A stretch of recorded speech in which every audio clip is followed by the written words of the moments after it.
अभी वक्फ बिल की चर्चा हो रही है। बीजेपी ने कहा हम वक्फ बिल लेके आएंगे। मैं आप लोगों के सामने कहना चाहता हूं, मैं जेपीसी का मेंबर था वक्फ बिल में।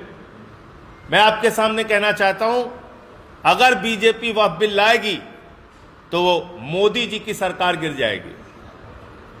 अगर बीजेपी वक्फ बिल लेके आएगी तो मोदी सरकार गिर जाएगी, क्योंकि चंद्रबाबू नायडू ने, नीतीश कुमार ने, चिराग पासवान ने, जयंत चौधरी जी ने, सब ने मिलके अल्टीमेटम दे दिया है। और क्यों दिया है?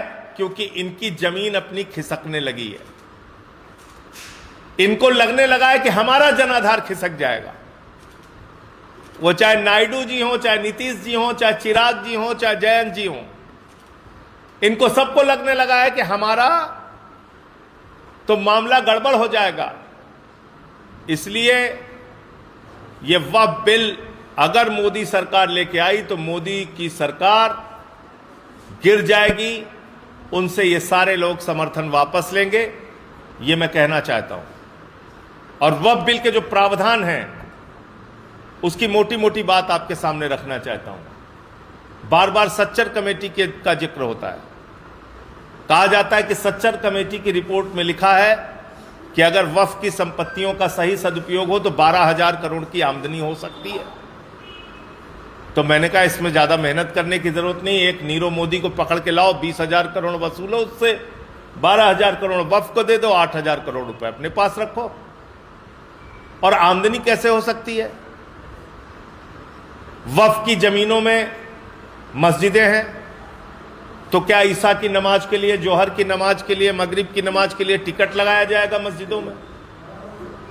वक्फ की जमीनों में कब्र है, तो कब्र में दफनाने के लिए क्या वहां टिकट लगाया जाएगा? इमाम बाड़े हैं, क्या वहां टिकट लगाए जाएंगे?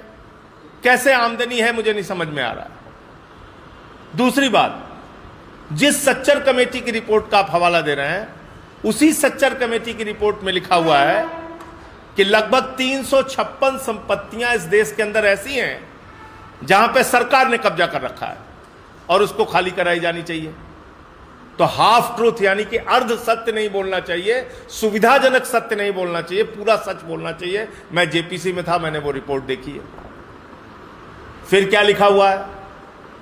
खुद minority affairs ministry, inverted comma में बोल रहा हूं, माइनॉरिटी अफेयर्स मिनिस्ट्री ने हमारी कमेटी के सामने आके स्वीकार किया था कि सुप्रीम कोर्ट में मोदी जी की सरकार ने शपथ पत्र दिया है कि पूरे देश में जितनी भी वक्फ की संपत्तियां हैं उसमें से 99% संपत्तियां रजिस्टर्ड हैं, पंजीकृत हैं और ऑनलाइन हैं। यह खुद स्वीकार किया आपने। कहां स्वीकार किया? 2022 में सुप्रीम कोर्ट में।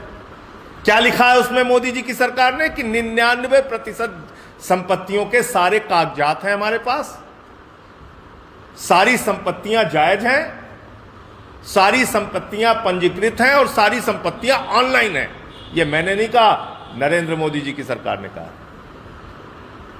तो फिर क्यों झूठ बोलते हो कि वक्फ की संपत्तियों का हम उसको रेगुलेट करेंगे, उसको बहुत सही? अरे आप तो कह रहे हो कि 99% आप रेगुलेट कर चुके हो, आपके पास सारे कागज हैं, आप पंजीकृत कर चुके हो, आप ऑनलाइन कर चुके हो, आप उसका सर्वे कर चुके हो। तीसरी बात उस बिल में लिखा हुआ है कि एक व्यक्ति अगर 5 साल तक प्रैक्टिसिंग मुस्लिम रहेगा तभी वो मस्जिद के लिए या मदरसे के लिए दान कर सकता है। मुझे हिंदुस्तान ही नहीं पूरी दुनिया का एक कानून बताइए जिसमें यह लिखा हो कि दान करने के लिए आपको धार्मिक रीतियों का पालन करना आवश्यक है। एक पूरे दुनिया में कोई कानून बता दीजिए। अरे भैया, नास्तिक व्यक्ति भी दान कर सकता है जो किसी धर्म को नहीं मानता। आपने ऐसा कानून बना के रखा है, 5 साल का प्रैक्टिसिंग मुस्लिम। और इन सब के बाद जो बात मैं कहने जा रहा हूं, इसको रिकॉर्ड करके रखिएगा। ये वो पार्टी है जिसने डिफेंस की जमीन प्रधानमंत्री के दोस्त को दे दिया अयोध्या के अंदर। ये वो पार्टी है जिसने राम मंदिर के चंदे में घोटाला किया और 2 करोड़ की जमीन 18.5 करोड़ में 5 मिनट के अंदर खरीदा और घोटाला करने का काम किया। जो प्रभु श्री राम के नाम पर जमीन में घोटाला और भ्रष्टाचार कर सकते हैं, अगर आज वक्फ का बिल पास होगा, कल मंदिरों की जमीनें कब्जाने का बिल पास होगा, फिर गुरुद्वारों की जमीनें कब्जाने का बिल पास होगा और चर्चों की जमीनें कब्जाने का बिल पास होगा। क्योंकि जाहिर तौर पे धार्मिक स्थलों के आसपास जो धार्मिक स्थलों की ज़मीनें हैं वो महंगी हैं, महत्वपूर्ण स्थानों पर हैं और उस पर मोदी जी के दोस्तों का अच्छा व्यापार चल सकता है। तो अगला मकसद इनका मंदिर, गुरुद्वारा और चर्च की ज़मीनें कब्जा करने का भी है, उसके भी संबंध में बिल लाके और उनकी ज़मीनें कब्जा करने का इनका मकसद है। तो इसलिए इस देश के लोगों को सावधान होना चाहिए कि इस तरह के बिल का कोई भी समर्थन न किया जाए, और ये बिल तो पास करेंगे तो इनकी सरकार गिर जाएगी, ये तो तय है।